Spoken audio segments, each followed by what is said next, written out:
Pest control companies charge $300 to $500 to mouse-proof a home, and most of what they do involves a powder that costs under $2 at any hardware store. There is a $1 version that old farmhouses relied on for generations, and once it is in place, mice avoid it without ever being trapped. Before getting into the powder, it helps to understand one fact about mice that changes how you think about every trap and bait station you have ever used. A standard mouse trap or bait station kills individual mice. It does not address why mice are entering the building, which means the same entry points keep producing new mice indefinitely, as long as the conditions that attracted them remain unchanged. Pest control companies understand this, which is why professional exclusion work, meaning physically preventing entry rather than just killing what gets in, is consistently more effective than ongoing trapping at eliminating the problem long term. The powder is food-grade diatomaceous earth, the same compound covered in the doorway bug trick video earlier in this series. If you have not seen that one, the short version is this. Diatomaceous earth is made from fossilized microscopic algae ground into a fine powder. Under a microscope, each particle has sharp edges that damage the waxy outer layer of small insects and rodents, causing them to lose moisture. For insects, this results in dehydration and death. For mice, the effect is different and arguably more useful for your purposes. Mice have extraordinarily sensitive feet and an acute sensitivity to surface texture. When they encounter diatomaceous earth, they register the sharp particulate texture as an irritant and actively avoid it. They do not walk through it the way humans would. They turn back. This aversion behavior is well documented in pest management literature. Mice navigate primarily through muscle memory along established routes, keeping their whiskers and body in contact with walls and baseboards as they move. The moment an unfamiliar texture disrupts that established route, a mouse's instinct is to reroute rather than push through, which makes a thin line of diatomaceous earth along entry points a remarkably effective deterrent for new mice attempting to establish routes into a building. Mice that have already established routes inside are a different problem addressed separately, but for preventing new entry, this mechanism is highly reliable. So here is where to apply it. The places that matter most are the ones mice actually use to enter, not the open floor areas where you have seen them inside. Mice can enter through a gap as small as a 1/4 inch, roughly the diameter of a pencil, because their skull is the widest part of their body and the rest compresses accordingly.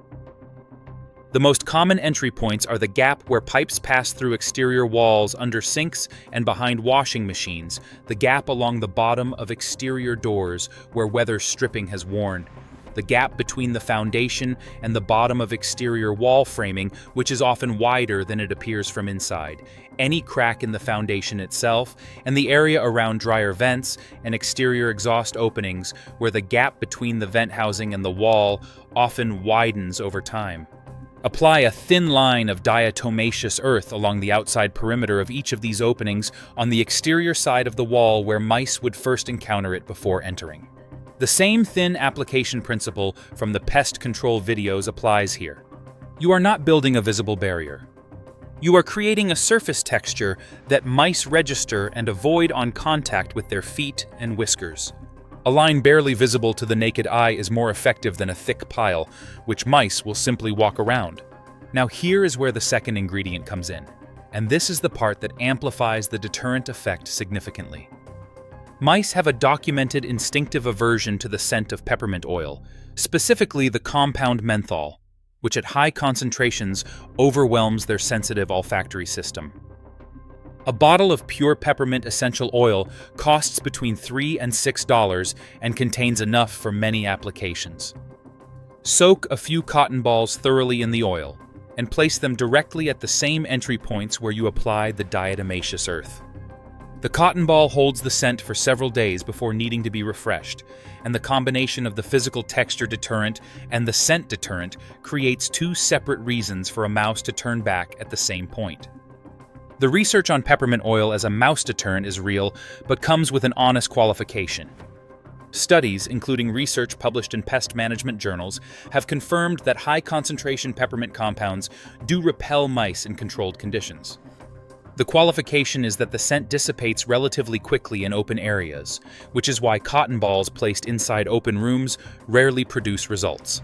The application that works is targeted placement directly at enclosed entry points, gaps around pipes, the inside of wall gaps, and underdoor thresholds where the scent is more concentrated and contained for longer.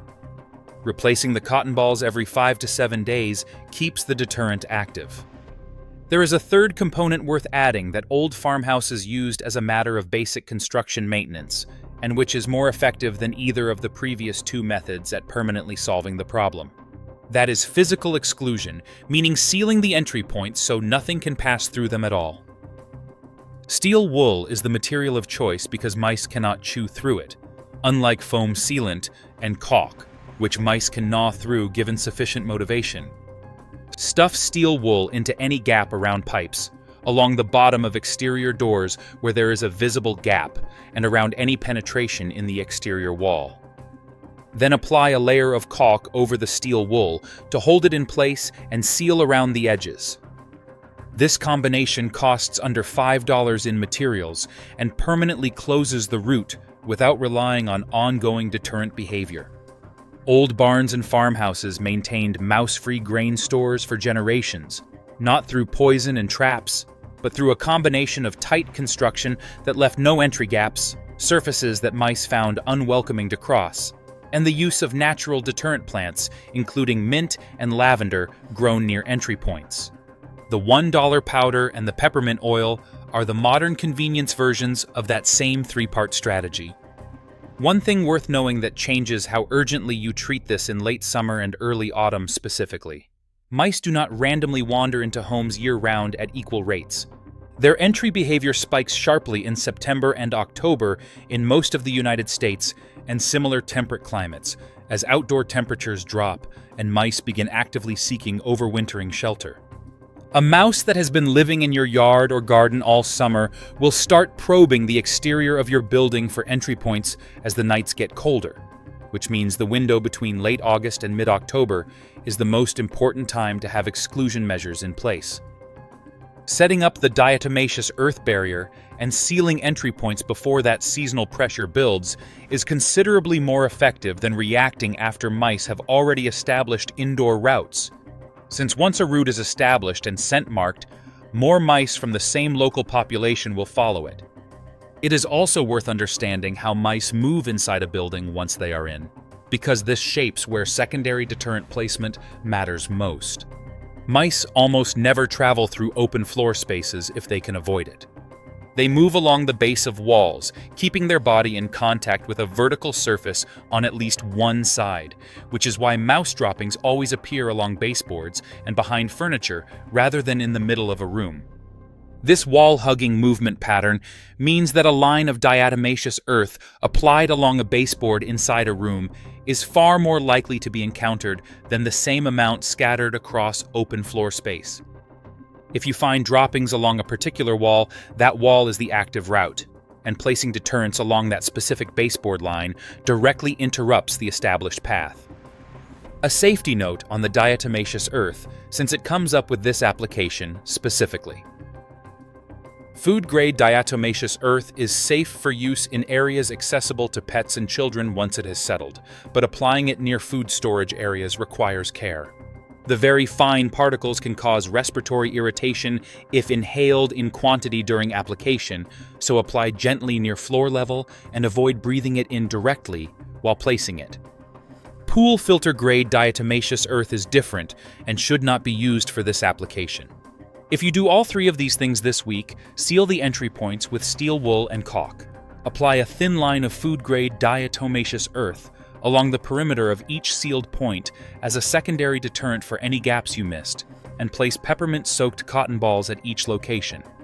You will have addressed mice the way a $200 pest control visit addresses them for about $5 in total materials.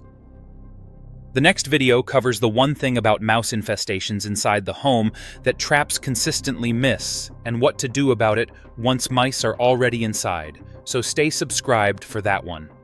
Let me know in the comments whether you are dealing with mice getting inside or mice getting into a garage or storage area, because the approach is slightly different for each, and I want to cover whichever situation affects most of you next.